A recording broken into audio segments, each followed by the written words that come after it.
বাংলাদেশ গণ অধিকার পরিষদ মাগুরা জেলা শাখার সম্মানিত স্বাস্থ্য বিষয়ক সম্পাদক জনাব ডাক্তার খলিলুর রহমান। সাংবাদিকবৃন্দ, আজকে 1 মে দিবস, শ্রমিকদের আত্ম অধিকারের দিবস। 1976 সালে মার্কিন যুক্তরাষ্ট্রের শিকাগো শহরে আজকের এই দিনটি শুরু হয়েছিল।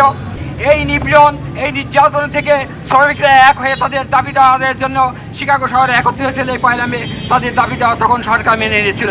আজকে সেই বিশেষ দিনটি আমরা পালন করছি। আমাদের দেশেও শ্রমিকরা ন্যায্য অধিকার পায় না।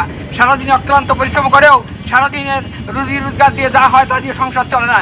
তাই আজকে আমাদের গণ অধিকার পরিষদের থেকে আজকে শ্রমিকদের জন্য দাবি, মিনিমাম তাদের আয়ের ব্যবস্থা মাসিক 25,000 টাকা করতে হবে।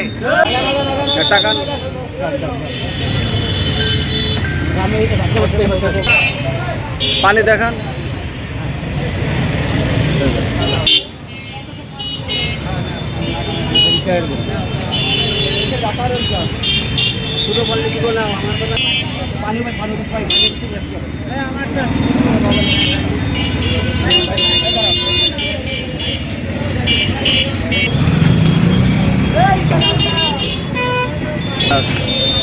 বাংলাদেশ গণ অধিকার পরিষদ না, ঠিক আছে।